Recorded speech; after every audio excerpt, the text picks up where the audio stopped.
Hey guys, it's Penelope in London, and I have been reading from this book, Ion, Carl Jung, and I've been through quite a bit of that so far. I'm going to continue reading chapter 5 later in the week.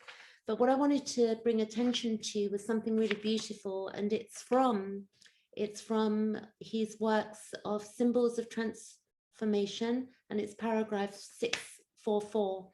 And when I read it, it actually reminded me in many ways of my own upbringing and how, for many of us, like we get stuck in the family loop.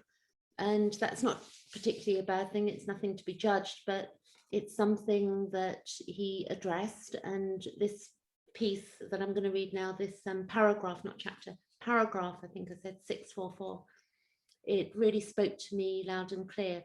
And when I read this, what I want to point out is that according to Carl Gustav Jung, who was the Swiss psychiatrist, sorry, say that, I should know better, but anyway, he said, with the libido, he identified it as a totality of psychic energy, not limited to sexual desire. As Jung states in the concept of libido denotes a desire or impulse which is, if unchecked, is unchecked by any kind of authority, moral or otherwise. And I relate that to evolutionary astrology, to the Mars energy, and also quite Plutonian, but Pluto would be the unconscious, and Mars is quite, wants to direct itself, but then there's some unconsciousness within that, there's impulsiveness. So those Mars, and in evolutionary astrology, Mars and Pluto, and also the rule of Scorpio, which is to do with birth, death, transformation, transmutation, merging, all that's taboo and stuff like that. So what I'd like to do now is I'm going to come off screen and I'm going to concentrate on this paragraph. This is not a huge piece that I'm reading, so hopefully you'll enjoy it. So I'm going to, and then I'll be back later in the week with more on reading of chapter 5 of Ion.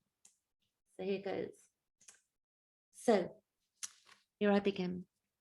He says, I therefore take it as wise counsel, which the unconscious gives our author, to let her hero die, for he was really not much more than the personification of a regressive and infantile reverie, having neither the will nor the power to make good his aversion from this world by fishing up from the primeval ocean of the unconscious, which would truly have been an heroic act. Such a sacrifice can only be accomplished through the wholehearted dedication to life.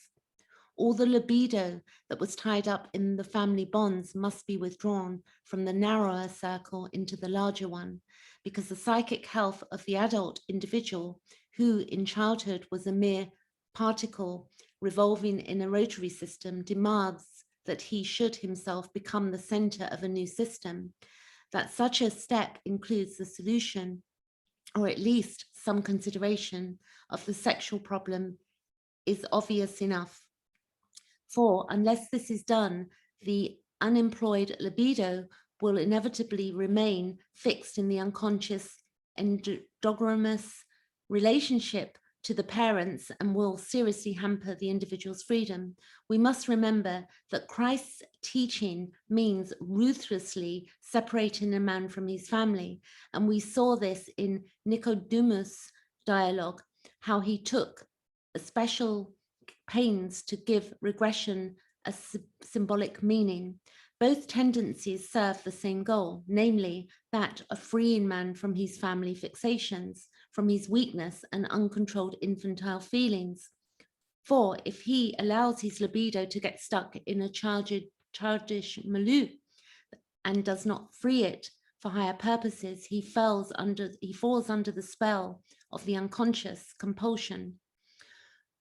Wherever he may be, the unconscious will then recreate the infantile milieu by projecting his complexes, through reproducing over and all over again, and in defiance of his vital interests, the same dependence and lack of freedom which formerly characterized the relations with his parents. His destiny no longer lies in his own hands. and there's a bit of Greek here, which I can't pronounce, but I'll try. It says he's, or maybe it's Latin, it could be, Duxe Zea Mopia. In English, it would be fortunes and fates, fall from the stars. I like that, fortunes and fates fall from the stars. The Stoics called this condition heremerenin, and again, that's pronunciation there, but I'm learning too. Compulsion by the stars, to which every unredeemed soul is subject. When the libido thus remains fixed in its most primitive form, it keeps men on a correspondingly low level where they have no control over themselves and are at the mercy of their effects.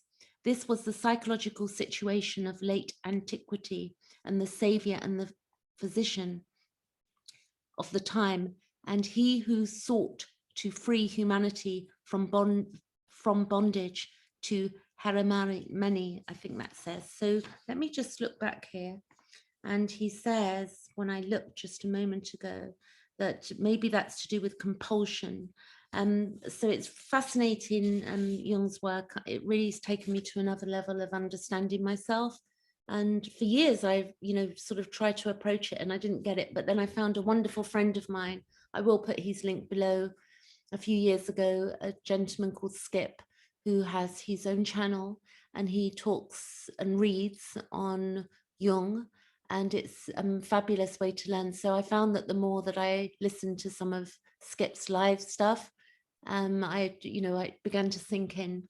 So it's definitely worth sticking with the work of Jung, because I do believe that even what I've just read right now, this is very much to do with the Aquarian age we're in. The other interesting thing is that Jung, his astrology chart, Jung was and is, I would say, Aquarius rising, and then he had Uranus in his 7th house, and his sun sign was Leo, the beginning of the 7th house as well, and 3rd house Pluto. So that's for those that know astrology. But anyway, that was really beautiful. And if you can get to read that yourself, I think that we get more from it when we actually read it ourselves also, rather than just listening.